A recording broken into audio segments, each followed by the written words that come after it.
पानी बैठकर पीना चाहिए, खड़े खड़े पानी पीने तो क्या होगा? खड़े खड़े पानी पीना या बोतल ऊपर करके पानी पीना, ये सही है क्या? नहीं है सही है। पानी बैठकर क्यों पीना है? यहाँ पर बॉल लगे 200 ऊपर 200 नीचे, तो जब आप उकड़ू बैठ के पानी पीते हैं या चेयर पे बैठ के पानी पीते हैं तो पानी रुकता है। जब आप ऐसे खड़े होकर पानी पीते हैं तो सीधे वो जाता है, प्रेशर से जाता है। वो सेंसिटिव ऑर्गन है आपके, बहुत ज़्यादा ऐसे प्रेशर को झेलने के लिए नहीं बने हैं। इसलिए जानवर भी जो होता है पानी के नज़दीक जाके पानी को मुँह डाल के पानी को पीता है। लेकिन हम कैसे पी रहे हैं? ऊपर गिलास करके, ऊपर बोतल से। ऊपर बोतल से करने से क्या होगा? अगर मुंह ऊपर करके बोतल से यूं कर पानी पीते हैं तो क्या होगा? पानी जो है वो एल्कलाइन नहीं हो पाएगा।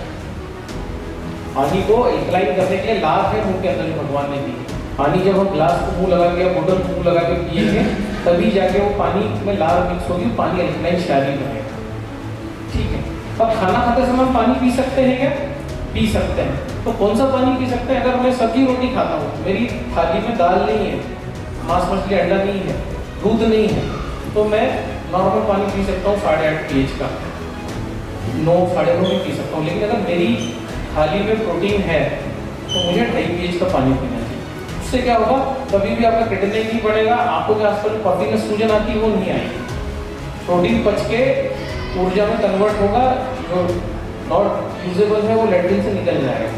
लेकिन अगर मैं दाल भी है, चावल भी है, अंडा भी है और मैं पानी 8.5 का पीता हूँ तो मुझे इंडाइजेशन हो जाएगा। तो ध्यान रखना, पानी पीना जरूरी है खाने के लिए। पानी नहीं पिएंगे तो एंजाइमेटिक इफेक्ट नहीं आएगा। जो गलत बात करते हैं कि खाना खाने के साथ भोजन आंते विषम वाली बोला है।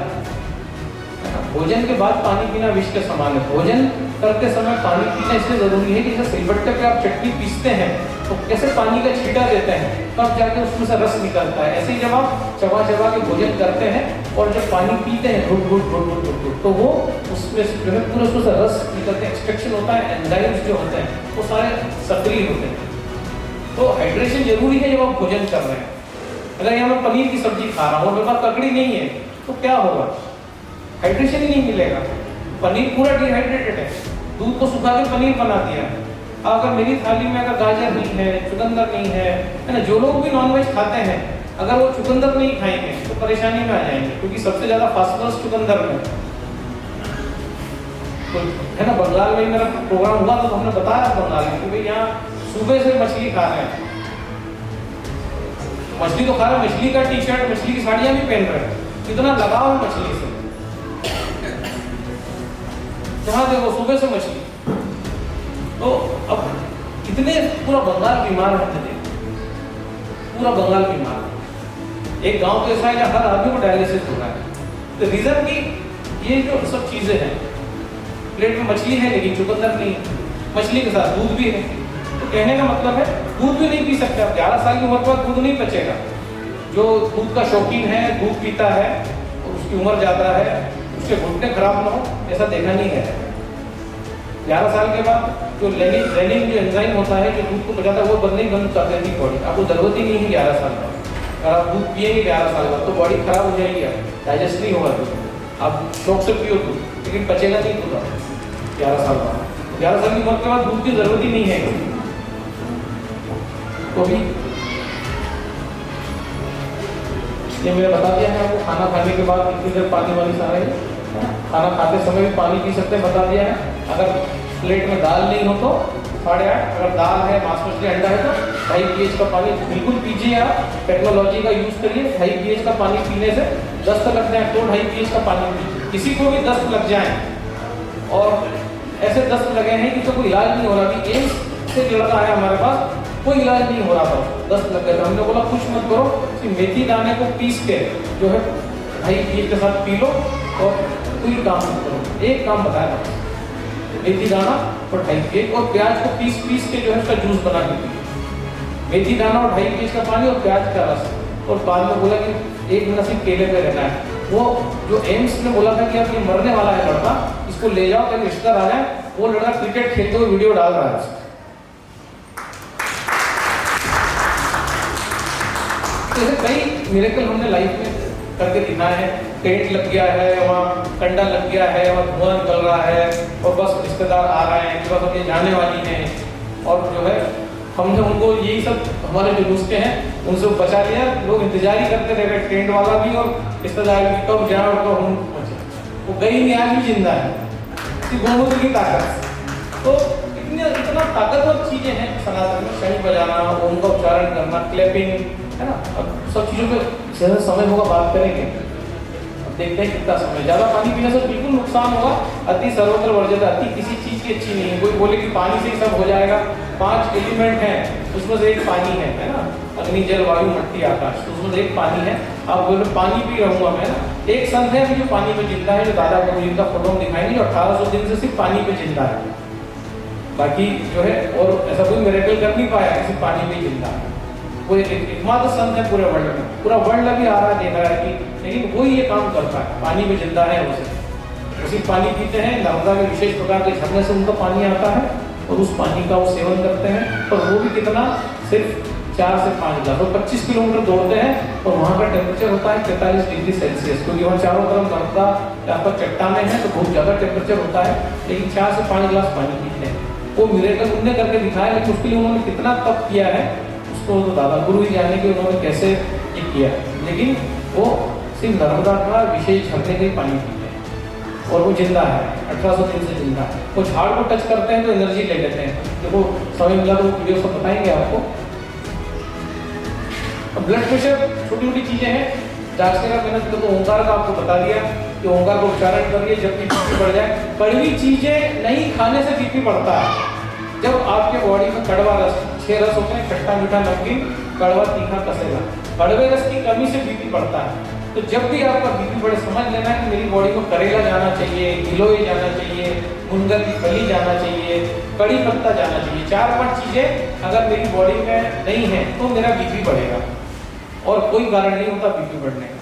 और बीपी बढ़ेगा तो नींद नहीं आएगी, फिर आप नींद नहीं आएगी। बीपी की गोली अच्छा करती क्या है, आपकी ब्लड में से पानी को निकाल के पेशाब में कन्वर्ट करके निकाल देती है। बीपी की गोली खाने वालों को डिहाइड्रेशन होता है और ऐसे ही बीपी कम करती है। बीपी की गोली आपकी ब्लड में से निकाल देगी पानी और वो पेशाब में चला जाएगा और आप खाइए बीपी गोली, आपको बीपी डाउन होता है, बार बार यूरिनेशन होगा, बहुत डिहाइड्रेट हो जाएंगे, आगे पीछे सब नसें सिकुड़ने लग जाती हैं। किसी की कमर की, तो किसी की घुटने की, तो किसी की पैर की, तो किसी की सर्वाइकल की, सब ये होता है बीपी की गोली खाने वालों। तो बीपी अगर नॉर्मल करना है तो कैसे होगा, कड़ी पत्ता खाने से नॉर्मल हो जाएगा, करेले का जूस पीने से नॉर्मल हो जाएगा, एलोवेरा, आंवला, गिलोय, पतंजलि के जूस आते हैं उसको पीने से नॉर्मल, आंवला तो भी आ ही रहा है। तो कड़वा रस जो है, क्योंकि आंवले में 5 रस है, नमक को छोड़ के सारे रस आंवले के अंदर है, तो आंवला इसीलिए अपने आप में रसायन है। तो बीपी अगर बढ़ता है तो क्या करना चाहिए हमें, इन सब चीज़ों का सेवन करना चाहिए। मुनगा की फली, करेला या फिर गिलोय या फिर कड़ी पत्ता या फिर सभी कुछ थोड़ा है ना। अभी वेट लॉस पे भी हम बात करेंगे, उसका भी जूस बताएंगे। अभी उड़ीसा में हमने एक आदमी का 20 किलो वजन कम किया, यूनिस ऑफ फार्मूलास। पुलिस में था, पूरी रीडिंग खराब थी उसकी, सारी रीडिंग बिगड़ी हुई थी। हमने कहा ये चीज़ें आप करना प्रारंभ करो और 20 दिन बाद बात करेंगे। उसके लड़के का फोन आया कि पापा का 20 किलो वजन गया और सब रीडिंग नॉर्मल हो। और लोग 40-40 हज़ार के सप्लीमेंट और पाउडर में जाने कहाँ दुनिया फंसी पड़ी है। और सिर्फ कैंगन वाटर से ये काम हो गया। इतनी बेशकीमती मशीन है ये, ऐसा मैं वो बता रहा हूँ कि जो है जहाँ पर हमें लगता है कि ये आयुर्वेद की मदद अगर कोई करेगा तो हम देखते हैं कैंगन का। हम अभी एक जाने वाले वैद्य से मिलने गए पूना में, तो वो काफ़ी लोगों का कैंसर वो ठीक कर चुके हैं। तो हमसे बोले कि हमारे पास सिर्फ 10 मिनट है, 10 मिनट में जो बताना है बताओ। तो हमने बोला कि हम तो सब कुछ नहीं बताना चाहते आपको, तो मंत्री भी उनका इंतजार करते हैं। तो वो जानते नहीं थे वो हमें, तो हमने कहा कि ठीक है अब इनको परिचय देंगे तो छोटा वो बड़ी बात नहीं। तो हमने कहा आप तो एक काम करो सर, इतने सारे लोगों का कैंसर आप ठीक करते हो तो जड़ी बूटियों को हमें ला के दे दो। हमने उनसे पानी का वोल्टेज चेक किया, 150 प्लस 150। हमने कहा सब जड़ी बूटियाँ इस पानी में डाल दो आप। जैसी वो जड़ी बूटियाँ जो कैंसर रोगियों को दे देते, 30,000 से ज़्यादा कैंसर रोगी ठीक करते हुए, बहुत बड़ा नाम है वो। हमने कहा कि इसमें डाल दो जड़ी बूटियाँ। जैसी जड़ी बूटियाँ डाली, पानी हो गया -40। तो जैसे उनको बताया कि देखिए पानी सुधरना चालू हो गया, जैसी जड़ी बूटियाँ डाली पानी का वोल्टेज माइनस में चला गया है और इसीलिए आपके पेशेंट ठीक हो रहे हैं। तो हमने कहा हम इस पानी को टेक्नोलॉजी से सुधारते हैं। तो टेक्नोलॉजी क्यों यूज करें? तो हमने बोला पहले हम शाही का पेन यूज करते थे, हमारा पॉकेट खराब होता था। यस और नो? सबका पॉकेट खराब होता था। जापान आया, उसने शाही को सुखा दिया, जेल पेन बना दिया, अब पॉकेट खराब होता है क्या? तो टेक्नोलॉजी हमेशा अच्छी होती है, बुरी नहीं होती। हमने कहा हम एक काम करते हैं, इसमें कोई जड़ी बूटी नहीं डालेंगे। अब मैंने कहा इस पानी को कैंगन वाटर मशीन को देते हैं। हम गेट मशीन ले गए थे, हमने उनका 150 प्लस वोल्टेज का पानी कैंगन को दिया, इस एंड पे आया -600 मिलीवोल्ट।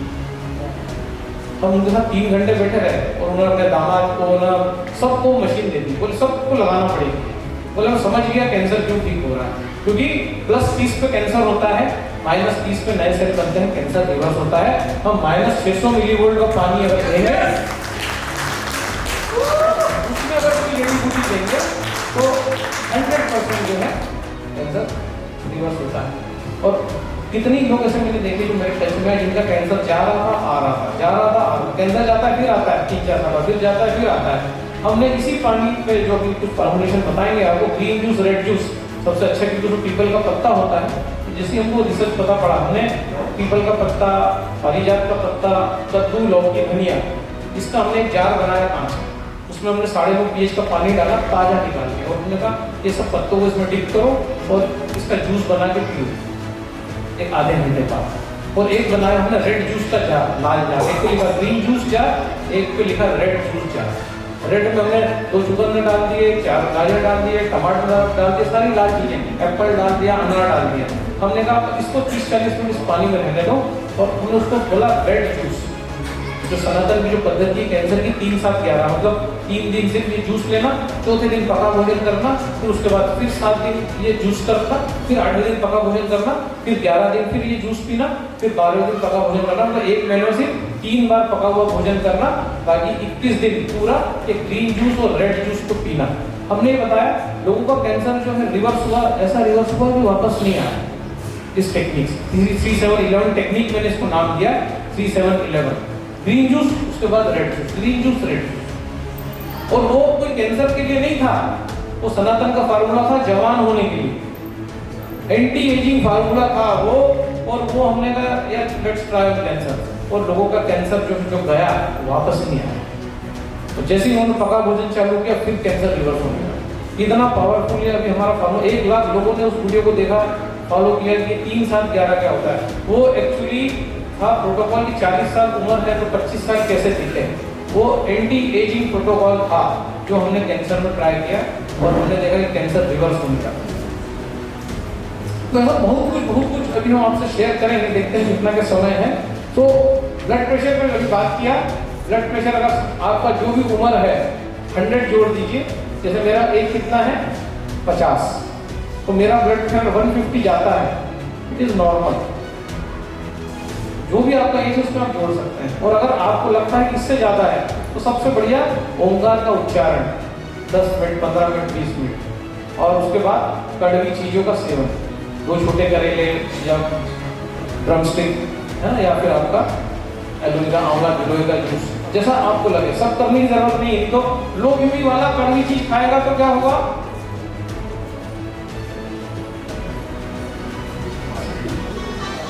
लिफ्ट कर लेगा भगवान उसको, लो बीपी और लो हो जाएगा। इसलिए अगर लो बीपी है आपका, है ना, मरण के भी पॉइंट्स बताएंगे आपको, सारी चीजें देखते हैं क्या है। हार्ट पेशेंट को पानी पिलाया जाए तो क्या होगा, मर जाएगा वो हार्ट पेशेंट, है ना। हार्ट पेशेंट में, किडनी का पेशेंट बहुत कम पानी पी सकता है जब तक पूरा ब्लॉकेजेस हैं। हार्ट अटैक का खतरा है क्या, मुझे कैसे जानेंगे? सुबह आपका जो ब्लड प्रेशर है ये हमेशा ज्यादा रहेगा, रात को कम रहेगा। रात को ब्लड प्रेशर कम रहेगा तभी आपको नींद आएगी। एक महिला हमसे मिली बिलासपुर के ही प्रोग्राम में, वो बोली मैंने मेरे बेडरूम में 3 AC लगा रखे हैं, सिंधी फैमिली की महिला थी, फिर भी मेरे को नींद नहीं आती, इतनी मुझे गर्मी होती है। हमने बोला कुछ मत करो, आपका बीपी बहुत ज़्यादा बढ़ा हुआ है, आप करेला डेली खाना चालू करो, करेले का जूस पानी में डिप करके बीज निकाल के। और दूसरा जो है आपके टेम्परेचर को ठंडा करता है पीला कद्दू, यहाँ क्या बोलते हैं उसको, माखन, येलो पम्पकिन, कुमड़ा, हमने कहा कोंडा और धनिया पत्ती इसका जूस पीना चालू करिए और अपन 11-12 दिन बाद बात करेंगे। और डेयरी प्रोडक्ट बंद कर दीजिए, बहुत ज़्यादा हीट बॉडी में डेवलप हो रहा है, पैर के तलवे गर्म हो रहे हैं, बहुत खाना खराब कर दिया। 15 दिन के अंदर उनकी नींद की सारी गोलियां बंद हो गई, सिर्फ ये कोंडा और ये धनिया पत्ते का जूस पी, इतना टेम्परेचर डाउन हो गया। अच्छा सुन रहा है आपका, थैंक यू। हम फिर मिलते हैं, आगे बढ़ते हैं।